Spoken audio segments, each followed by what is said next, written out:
Everyone and welcome back to SK and आज का जो मेरा टॉपिक है वो है कि how to predict the future using physics.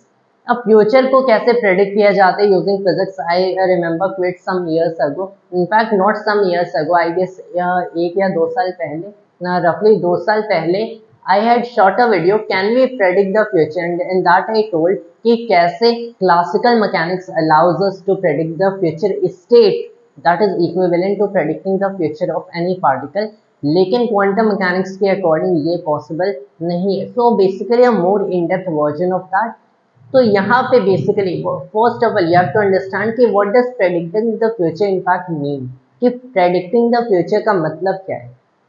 So it is basically, मान लो आज कोई इवेंट हो रहा है and what you want to know is कि आप एडवांस में जानना चाहते हो उस इवेंट का आउटकम क्या होगा। So let's say for instance election, कि आज इलेक्शंस हो रहे हैं एंड आपको जानना है एडवांस में, आपको पहले ही जानना है कि कौन सी party in whatever elections MLA और एमपी फॉर इंस्टेंस बेसिकली कौन सी पार्टी जीतने वाली है। That is basically predicting the future, right. लेकिन how will you actually predict the future? अगर आपको ये फिजिक्स के थ्रू करना है तो आप कैसे प्रेडिक्ट करोगे कि कौन सी पार्टी जीतने वाली है? तो इसके लिए basically what you have to understand is कि क्लासिकल मैकेनिक्स में एक कंसेप्ट का मैं यूज करता हूँ जिसे लाप्लास डीमन कहते हैं। अब as the name implies Laplace demon, ये एक्चुअल में काफी इंटरेस्टिंग कंसेप्ट है। तो लाप्लास के अकॉर्डिंग, जो कि काफी ग्रेट साइंटिस्ट है, in fact in his time Laplace का करेक्शन हमने पढ़ा है कि थर्मोडायनेमिक्स में लाप्लास की करेक्शन उन्होंने न्यूटन को इनफैक्ट करेक्ट किया था। तो लाप्लास डीमन का कंसेप्ट कुछ ऐसा एक ऐसा कंसेप्ट है कि लाप्लास ने बेसिकली कहा था कि आपके पास कोई भी प्रेजेंट स्टेट है किसी भी पार्टिकल की, तो पहले इलेक्शंस को भूल जाओ, पहले आप एक पार्टिकल पे फोकस करो। आपके पास करंट स्टेट है एक पार्टिकल की and what you basically do is कि उस पार्टिकल की मोशन को एंड ट्रैजेक्टरी को कैलकुलेट करते हो, उस पार्टिकल पे सारे फोर्सेस को आप ऑब्जर्व करते हो एंड आपको बस Newton's laws of motion apply करने with the nature of forces, ताकि आप उसकी फ्यूचर स्टेट को जान सको।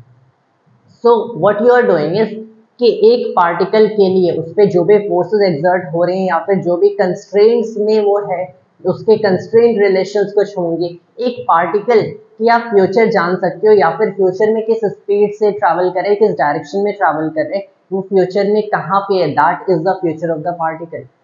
क्योंकि अगर आपका कोई इवेंट होता है तो उसका फ्यूचर स्टेट डिफाइन करने एक अलग चीज है। जैसे यहाँ पे इलेक्शन हो रहा है तो कौन जीतेगा, that is the future, right, that is the future outcome जो कि हमें जानना है। लेकिन एक पार्टिकल के लिए आप क्लासिकल मैकेनिक्स में क्या क्या जान सकते हो? एक पार्टिकल की आप मोमेंटम जान सकते हो, वेलोसिटी विच इज इनफैक्ट मास, पता है तो मोमेंटम वेलोसिटी आर रिलेटेड। आप उसकी एंगुलर मोमेंटम जान सकते हो, उसकी काइनेटिक या फिर कोई भी फॉर्म ऑफ पोटेंशियल एनर्जी जान सकते हो। That is predicting the future for a particle. तो लाप्लास ने ये बताया था कि Newton's laws of motion help us predict the future of particles. Laplace demon का एक ऐसा कंसेप्ट है कि मान लो आपके पास एक इमेजिनरी डीमन है जो कि इस पूरे यूनिवर्स के सारे एटम्स के मोशन को ऑब्जर्व करता है, अंडरस्टैंड करता है and what he does is कि इन सारे मोशन को कैलकुलेट करके he can predict the future. How is it so? क्योंकि अगर आप एक एटम की प्रेडिक्शन करते हो कि वो फ्यूचर में कहाँ होगा, so let's say for instance यहाँ पे क्या हो रहा है, अगर मैं यहाँ से यहाँ पे चल भी रहा हूँ एज आई एम वॉकिंग और एज आई एम स्पीकिंग, ये क्यों हो रहा है? क्योंकि मेरा brain implies me to do so. Brain कैसे काम करते हैं? Obviously there are all this neural activities going in that, लेकिन at the most fundamental level मेरे ब्रेन में एटम्स एंड वो एटम्स इधर उधर मूव करते हैं और even if they don't move तो उन एटम्स में वो इलेक्ट्रॉन्स ऑर्बिट करते हैं एंड वो जो एटम्स की या फिर इलेक्ट्रॉन्स की जो वेलोसिटी है या फिर उसमें जो भी पार्टिकल्स हैं उसकी वेलोसिटीज हैं या फिर उसके पोजीशंस हैं, उन वेलोसिटीज एंड पोजीशन के हिसाब से मेरी ब्रेन की फॉर्मेशन हो रही है एंड मेरा ब्रेन आपके ब्रेन से डिफरेंट है। उन वेलोसिटीज एंड पोजीशन के ही हिसाब से मैं यहाँ पे चल रहा हूँ एंड मैं आपसे बोल रहा हूँ। तो यहाँ पे अगर there were slightly a different formulation या फिर कोई भी दूसरी काइंड की वेलोसिटी किसी पर्टिकुलर एटम या किसी पर्टिकुलर पार्टिकल के पास मेरे ब्रेन में होती या फिर कोई दूसरी पोजीशन होती, तब मैं यहाँ पे मे भी चल नहीं रहा होता, आपसे ये बात नहीं कर रहा होता, rather I must be doing some other activity at this time only. तो लाप्लास डीमन का कंसेप्ट एक ऐसा कंसेप्ट है बेसिकली कि एक इमेजिनरी डीमन सारे एटम्स एंड मॉलिक्यूल्स, सारे एटम्स, सारे इलेक्ट्रॉन्स एंड प्रोटॉन्स के मोशन को कैलकुलेट करता है एंड उस मोशन को कैलकुलेट करने के बाद using Newton's laws of motion वो इन सारे एटम्स की फ्यूचर स्टेट बताते हैं and basically by interrelating them वो फ्यूचर, सिंस फ्यूचर स्टेट अगर सारे पार्टिकल्स की पता है तो उन्हीं को कंबाइन करके वो फ्यूचर बता सकते हैं। फॉर इंस्टेंस कि अगर उसने कैलकुलेट कर लिया कि अभी इलेक्शन हो रहा है तो पूरी यूनिवर्स में कितने एटम्स हैं, इसके मोशन को कैलकुलेट कर लिया, तब वो फ्यूचर में बता सकता है कि फ्यूचर मोशन के हिसाब से उन फोर्सेस एंड उन बेसिकली काइंड के कंस्ट्रेंट्स के हिसाब से फ्यूचर में इलेक्शन कौन जीतने वाला। So that is the concept of a Laplace demon. तो अब अगर we have been done with Laplace demon का कंसेप्ट कि how to predict the future using physics, ये कंसेप्ट अगेन सिंस एक इमेजिनरी डीमन को कहा गया है, imaginary demon it is basically like Schrodinger's cat, ऐसी कोई एक्सपेरिमेंट नहीं हुई थी, तो वैसे ही लाप्लास डीमन भी एक इमेजिनरी डीमन है, ऐसा कोई रियल डीमन एग्जिस्ट नहीं करता है। लेकिन द थिंग इज कि एटलीस्ट इन प्रिंसिपल हम लोग फ्यूचर प्रेडिक्ट कर सकते हैं using Newton's laws of motion. Now क्या हम लोग एग्जैक्टली फ्यूचर प्रेडिक्ट कर सकते हैं क्योंकि हमें पता है कि ये तो इमेजिनरी कंसेप्ट है, या फिर ऐसा फिजिक्स में हम ऐसा कंसेप्ट इंट्रोड्यूस भी करते हैं तो it happens only in principle, मतलब हम लोग एग्जैक्टली नहीं बता सकते कि इलेक्शन कौन जीतने वाले। If you would have such a kind of machine जो कि ये सारी मोशन को कैलकुलेट करती है at least in according to classical physics, तब उसके हिसाब से we could be able to tell future, but we can not possibly have such a machine, that will be too advanced, plus इसमें क्वांटम मैकेनिक्स के concept that I will be telling later भी add होते हैं। Now you have to understand if we are done with that much part कि किसी particle के at least in classical physics किसी particle के मोशन को डिस्क्राइब किया जा सकता है, या फिर एक इंडिविजुअल पार्टिकल या एक सिस्टम ऑफ पार्टिकल के मोशन को डिस्क्राइब किया जा सकता है। That can be done pretty easily and we often do it in physics, and ऐसे ही हमारी जो टेक्नोलॉजीज हैं उसमें इतने एडवांसमेंट्स आए हैं। But now you have to understand कि ये सारे कंसेप्ट क्लासिकल फिजिक्स के, in relativity which is pretty modern physics, relativity में भी किसी पार्टिकल की पोजीशन या फिर वेलोसिटी, जो कि दो मेन टर्म्स होते हैं, उनकी आप एक एक्सप्लेनेशन दे सकते हो एंड उन्हें उनकी वैल्यूज असाइन कर सकते हो पार्टिकल को, या फिर उन्हें कैलकुलेट कर सकते हो। But the interesting thing and turn of events come in quantum mechanics. Quantum mechanics में आप ऐसी चीजें नहीं कर सकते and I will tell you the reason why. यहाँ पे वी गेट टू इट कि मान लो आपके पास क्लासिकल फिजिक्स में कोई भी पार्टिकल है जिससे यूजुअली हम लोग एक ऐसा मास ब्लॉक कंसिडर करते हैं। अगर मैंने कहा कि इसका मास m है तो क्लासिकल फिजिक्स में जो मेन इक्वेशन एक पर्टिकुलर पार्टिकल के लिए होती है that is F equals ma। This is basically classical physics. आप F इक्वल्स ma का यूज करके which is basically net force is the mass times acceleration of the particle, इसी को एक डिफरेंशियल फॉर्म में लिखा जाए तो m d2x over dt square, जो कि इनफैक्ट एक बेटर फॉर्म लगता है। क्यों? क्योंकि यहाँ पे हम लोग फोर्स एंड एक्सेलरेशन, हमें एक्सेलरेशन से नहीं मतलब है, we don't want to know what acceleration is, हमें मतलब है फोर्स एंड पोजीशन से, क्योंकि हमें ये नहीं जानना पार्टिकल कितना एक्सेलरेशन एक्सपीरियंस कर रहे हैं, हमें फ्यूचर प्रेडिक्ट करना है, तो हमें जानने कि ये पार्टिकल कहाँ पे है, that is the thing. And ये तो हमें बेसिकली एक्सपेरिमेंटली ऑब्जर्व करना ही पड़ेगा कि इस पार्टिकल पे कौन सी इंफ्लुएंस एक्ट करेगी। तो ऑलवेज रिमेंबर एक्सेलरेशन फिजिक्स में एक इंपॉर्टेंट टर्म नहीं होते, it is basically the second derivative of position. हमें पता है what's important is the position and what's important is the velocity, ये पार्टिकल किस वेलोसिटी से किसी भी इंस्टेंट पे चल रहा है। वो as for interest you might want to know acceleration, लेकिन acceleration is not important, it is the position that matters, specifically इस सिनेरियो में। इसे और कैसे लिख सकते हो कि F equals m x double dot, ऐसे लिखा जा सकता है द टाइम डेरिवेटिव, यहाँ पे सेकेंड टाइम डेरिवेटिव। तो यहाँ पे ये जो आपका इक्वेशन है, this is the net sum of all forces, this equation basically tells you the future of this particle. This will tell you the future of this particle in the sense कि अगर आपको net force acting on this particle पता है, आपको इस particle के बारे में जानना होगा कि इसमें कितना matter है, और more अगर basically एक और accurate description दिया जाए तो इस particle की inertia कितना है, that is इसका mass। हमें नेट फोर्स में भी कोई इंटरेस्ट नहीं है, हमें तो पार्टिकल का फ्यूचर जानना है। That's what physics means. हमें एक्चुअल में इंटरेस्ट है पोजीशन में, फोर्स में भी नहीं, क्योंकि फोर्स तो हम लोग एक्सपेरिमेंटली मेजर करेंगे।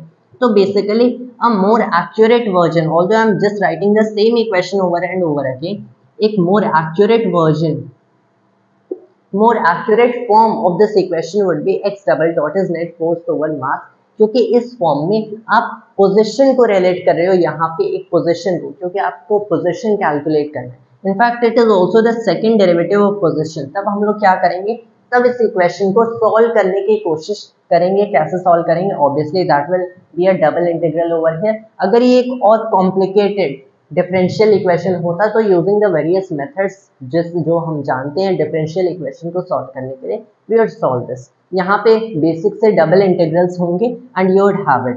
तो it is basically double integral with respect to what, with respect to time.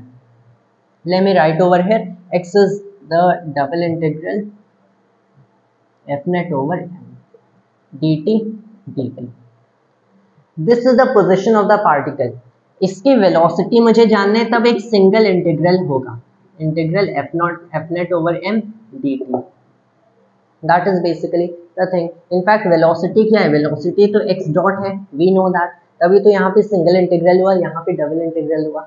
तो ऐसे आप क्वांटम मैकेनिक्स में किसी भी पार्टिकल के फ्यूचर को जान सकते हो। But the interesting turn of events arise in quantum mechanics.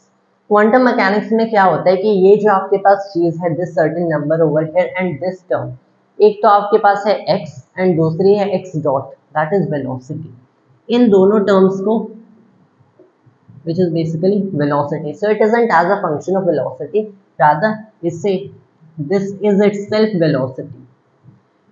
यहाँ पे क्या होते हैं, आप हाइजेनबर्ग्स अनसर्टेनिटी प्रिंसिपल के हिसाब से अगर आप देखते हो तो जितनी एक्यूरेटली आप इसकी पोजीशन जानते हो, उतनी इनएक्यूरेसी के साथ आप इसकी वेलोसिटी मेजर करोगे एंड वाइस वर्सा। तो यहाँ पे बेसिकली एक सर्टेन अमाउंट की अनसर्टेनिटी होती है एंड उससे कम अनसर्टेनिटी में आप बेसिकली इस पार्टिकल की मोशन या फिर इस पार्टिकल की basically let's say the velocity and position calculate नहीं कर सकते हो। मैथमेटिकली लिखा जाए so it is delta x delta v is greater than equal to h bar over 2। अब मैंने यहाँ पे h बार का यूज किया है which is the modified Planck's constant instead of Planck's constant. This is the modified Planck's constant. तो अगर हम लोग इस हिसाब से देखें, इस इक्वेशन के हिसाब से, तो let's say we are seeing the delta v over here that is greater than or equal to h bar over 2 delta x। अगर मैंने कोई भी अनसर्टेनिटी से यहाँ पे पोजीशन को कैलकुलेट किया तो इस बेसिकली तो यहाँ पे इस अनसर्टेनिटी से मैं वेलोसिटी कैलकुलेट करूंगा।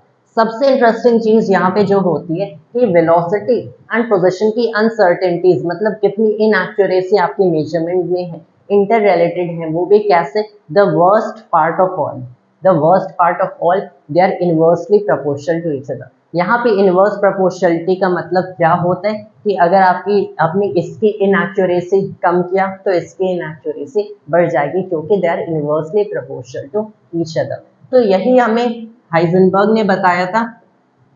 हाइजेनबर्ग ने हमें ये बताया था कि बेसिकली अगर आप पोजीशन एंड स्पीड की या फिर वेलोसिटी अनसर्टेनिटीज को मल्टीप्लाई करते हो, दिस इज ऑलवेज, ये या तो h बार ओवर 2 के इक्वल होगा या फिर h बार ओवर 2 से कम होगा, ये इस ग्रेटर होगा, ये इससे कम नहीं हो सकता। मतलब आपके पास हमेशा इनएक्यूरेसीज होंगी।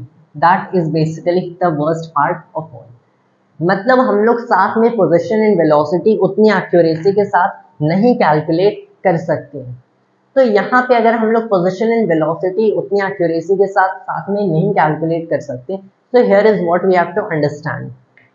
What we have to understand is this कि कोई भी आपके पास पार्टिकल हो या फिर जैसे यही मेरे पास ब्लॉक है, तो मेरे पास ये इक्वेशन था F net equals m x double dot.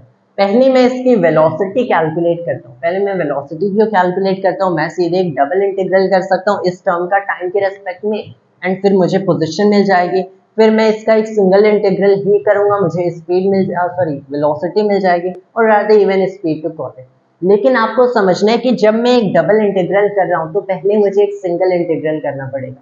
फिर उसको मैं फिर से उसके टाइम इंटीग्रल लूंगा, तब that will be a double integral. एक इंटीग्रल करने के बाद आपको जो टर्म मिल रहा है वो स्पीड ही है। तो जब आप इसमें एक सिंगल इंटीग्रल करते हो तब आपको एक स्पीड मिलती है जिसमें आपके पास एक इनएक्यूरेसी है, तो उसको बाद में इंटीग्रेट करने पे ओनली आपको पोजीशन मिलेगी, मतलब speed and position same equations में ऑकर कर रहे हैं, and that is basically another that part as of measurements that you can look over here. मतलब इस पार्टिकल को क्लासिकल मैकेनिक्स में मैं इंटीग्रेट कर सकता हूँ, आई कैन फाइंड इट, लेकिन क्वांटम मैकेनिक्स में what I can do is कि हमेशा इतनी अमाउंट की अनसर्टेनिटी रहेगी। अब यहाँ पे if we look over here, तो क्लासिकल मैकेनिक्स में तो मैंने फ्यूचर को प्रेडिक्ट कर दिया, क्योंकि मुझे इसकी फ्यूचर स्टेट में किस स्पीड से, लेट्स से v से चल रहा है, किस पोजीशन x पे है, मुझे ये पता चल गया एग्जैक्ट सर्टेनिटीज के साथ, क्योंकि मैंने इंटीग्रल कैलकुलेट कर लिया या फिर मैंने इस डिफरेंशियल इक्वेशन को सॉल्व कर दिया। लेकिन क्वांटम मैकेनिक्स में यही चीज अगर आप देखते हो तो मुझे ना तो पोजीशन एग्जैक्टली पता चला, ना ही वेलोसिटी एग्जैक्टली पता चला। लेट्स सी व्हाई आपको पोजीशन एंड वेलोसिटी एग्जैक्टली नहीं पता चलता है। So here have a look at this particular thing. पहले हाइजेनबर्ग ने कैलकुलेट किया था, मैथमेटिकली ये कैलकुलेट किया था, उन्हें भी नहीं पता था कि ऐसा क्यों होता है या फिर what is happening. And then the interesting thing कि when Heisenberg told about this very thing to Niels Bohr, जो कि अपने समय की बहुत ही ग्रेट साइंटिस्ट है। इनफैक्ट नील्स बोर का जो genius is intelligence that is on par with Albert Einstein, ऐसा इजीली स्टेटेड है। He isn't as famous as Einstein, लेकिन उनका क्वांटम मैकेनिक्स में उतना ही बड़ा कंट्रीब्यूशन है जितना आइंस्टाइन का रिलेटिविटी में। तो what Bohr told about this is कि ऐसा इसलिए होता है कि कोई भी आपके पास पार्टिकल है, and let's say quantum particle, a very small elementary particle, जब आप इसे ऑब्जर्व करते हो तभी आप इसकी पोजीशन एंड वेलोसिटी को कैलकुलेट कर सकते हो। आप इसे ऑब्जर्व कैसे करोगे? आप इसे ऑब्जर्व करोगे जब आप इस पे एक फोटोन रिलीज करते हो, ये फोटोन आगे चलता है, देन इस पार्टिकल को स्ट्राइक करता है, स्ट्राइक करके वापस आपकी आईज में आता है। क्योंकि फोटोन का concept was already discovered in 1900, तो इट क्लियरली मेक सेंस कि उसके रफली 27 इयर्स बाद अनसर्टेनिटी प्रिंसिपल आई। तो आपको पता है कि जो लाइट होती है बेसिकली, या फिर कोई भी इलेक्ट्रोमैग्नेटिक वेव होती है, उसमें जो एनर्जी होती है वो पैकेट में डिस्ट्रीब्यूटेड होती है। You can have 1 photon, 2 photon, 3 photon, not 1.5 photon.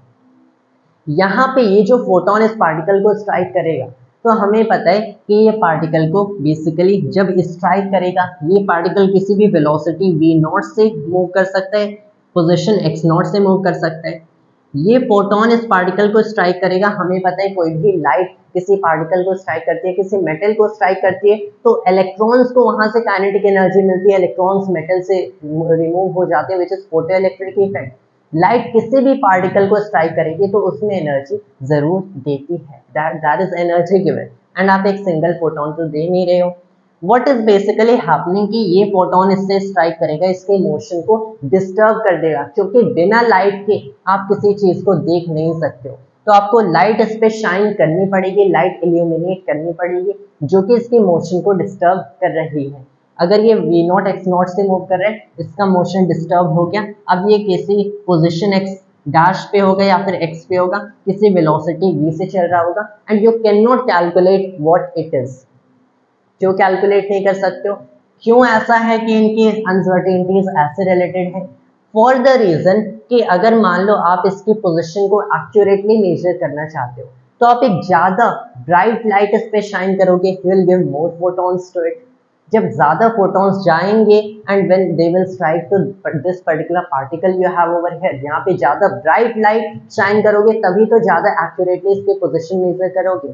तब आपने पोजीशन मान लो काफी अच्छी एक्यूरेसी से, नॉट एग्जैक्टली, काफी अच्छी एक्यूरेसी से मेजर कर लिया, लेकिन आपने इतनी ब्राइट लाइट इस पे शाइन कर दी इस पार्टिकल पे कि इसका मोशन एक बहुत ही रैंडम वे में डिस्टर्ब हो गया। क्योंकि ब्राइट लाइट होगी, ज्यादा एनर्जी होगी, ज्यादा एनर्जी इस पे स्ट्राइक करेगी, मोशन डिस्टर्ब होगा काफी ज्यादा, जिसकी वजह से इसकी जो वेलोसिटी मिलेगी उसमें आपको काफी अनसर्टेनिटीज मिलेंगी।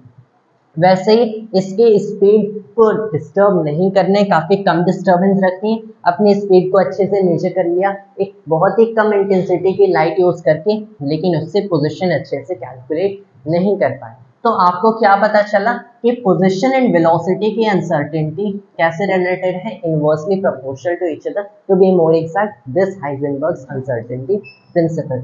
तो यहाँ पे बेसिकली जो आपको पता चलता है कि क्लासिकल मैकेनिक्स में आप इन इक्वेशंस का यूज करके किसी भी पार्टिकल के फ्यूचर को प्रेडिक्ट कर सकते हो। यानी इनफैक्ट अगर आपके पास एक ऐसी मशीन हो या फिर लाप्लास डीमन हो, तो आप अपने इलेक्शन के रिजल्ट्स भी पहले से जान सकते हो, while you are basically calculating the motion of all these atoms। Future की प्रेडिक्शन पॉसिबल है, रिलेटिविटी में भी ऐसा पॉसिबल है, लेकिन क्वांटम मैकेनिक्स में आप प्रेजेंट को भी प्रॉपरली नहीं जान सकते, क्योंकि आपको यहाँ पे delta x and delta v के जो प्रोडक्ट है this is always greater than equal to this term, जिसकी वजह से एग्जैक्टली इस टर्म को नहीं पता किया जा सकता। तो क्लासिकल मैकेनिक्स में फ्यूचर की प्रेडिक्शन पॉसिबल है, क्वांटम मैकेनिक्स में प्रेजेंट की भी एक एग्जैक्ट प्रेडिक्शन पॉसिबल नहीं है। तो फ्यूचर तो आप प्रेडिक्ट कर नहीं सकते हो, प्रेजेंट जान नहीं सकते हो, फ्यूचर प्रेडिक्ट कर नहीं सकते हो। एंड मॉडर्न क्वांटम मैकेनिक्स, अगर आप एक्चुअल में क्वांटम मैकेनिक्स डीपली पढ़ते हो, then what you will realize कि अगर कोई भी इवेंट हो रहा है या फिर एक पार्टिकल कोई भी बेसिकली पाथ को फॉलो कर रहा है, किसी भी डायरेक्शन में ट्रैवल कर रहा है, तब क्या उससे आप उसका पास्ट जान सकते हो? क्लासिकल मैकेनिक्स में ऐसा पॉसिबल है to know the past present future of a particle, लेकिन क्वांटम मैकेनिक्स में उस पार्टिकल के कई सारे पास्ट, कई सारे हिस्ट्रीज भी हो सकते हैं। मतलब ये यहाँ पे तो आप कई सारे ऐसे कंक्लूजन दे सकते हो, इसके पास्ट में ये यहाँ पे भी था, यहाँ पे भी था, यहाँ पे भी था।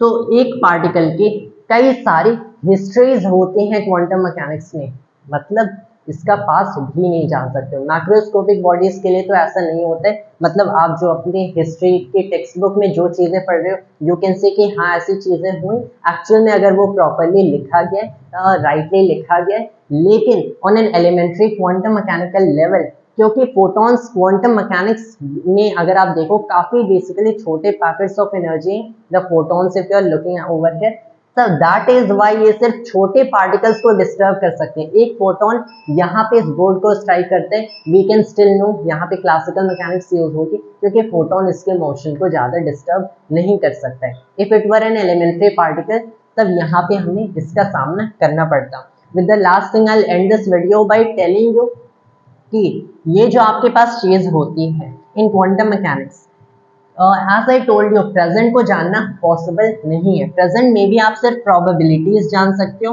क्वांटम मैकेनिक्स में एक चीज होती है जिसे आप वेव फंक्शन कहते हो, किसी भी पार्टिकल की पोजीशन, वेलोसिटी, ये सब कैलकुलेट तो कर नहीं सकते। कैलकुलेट क्या कर सकते हो? पार्टिकल की wave function. This is called the statistical interpretation of quantum mechanics. कि इंटीग्रल ए टू बी अगर आप वेव फंक्शन की, which is a function of position and time, इसका मॉड का स्क्वायर करते हो, dx करते हो, so this is the probability of finding the particle between A and B, कि ये पार्टिकल कौन सी पोजीशन पे है ये तो पता कर नहीं सकते, लेकिन हम लोग सिर्फ प्रोबेबिलिटीज जान सकते हैं कि पार्टिकल ए एंड बी के बीच इतनी प्रोबेबिलिटी या पार्टिकल आपको ए एंड बी के बीच मिलेगा। This is called the statistical interpretation, जिससे आप एक रफ प्रोबेबिलिटी ही प्रेजेंट की जान सकते हो। ये आपको कैसे पता चलेगा पार्टिकल की वेव फंक्शन क्या है? वो आपको श्रोडिंगर इक्वेशन सॉल्व करके पार्टिकल की वेव फंक्शन पता चलता है, एंड बाद में स्टैटिस्टिकल इंटरप्रिटेशन लगाते हो तो बेसिकली नो द present की probability only of the particle. That was all for today's video of mine, and thanks to all of us.